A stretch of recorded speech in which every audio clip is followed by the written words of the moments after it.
What if I told you that history is often one-sided? Eurocentrism places Europe at the center of world history. This perspective frames European achievements as the norm.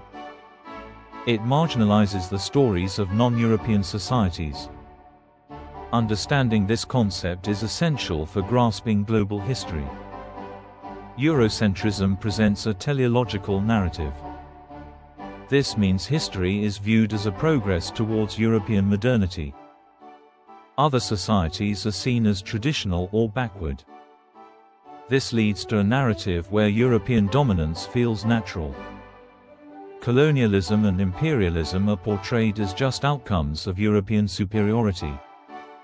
Moreover, Eurocentrism employs universal ideas that are actually particular to Europe. Terms like civilization, modernity, and progress lose their global meaning. They're defined in a European context, masking the diversity of experience worldwide. Ganger and Osterhammel emphasize this critical view. They note that Eurocentrism conveys suspicion within historical scholarship. Historically, Eurocentrism thrives on colonialism and imperialism. These forces provided material and ideological support for European dominance. During the 19th century, Eurocentric narratives justified imperialism.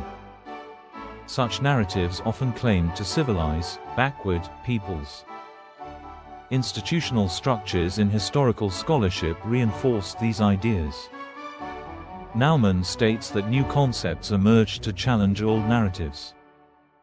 This led to a more multipolar understanding of history. Yet, the dominance of Eurocentric narratives lingers on. Their legacy still impacts historical practices today. Consider how this affects your understanding of history. Most of what we know comes from Eurocentric perspectives. This shapes our view of non-European societies and their history.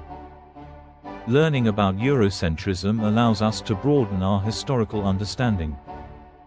To recap, Eurocentrism marginalizes non-European histories. It frames these societies in a hierarchy based on European norms. This impacts our understanding of global history profoundly. Challenging Eurocentrism is essential for a complete narrative. Now, let's move forward by exploring diverse histories. Engage with resources that showcase non-European narratives. Read books and watch documentaries that offer a different perspective. Embrace a broader view of history. The world's stories deserve to be heard.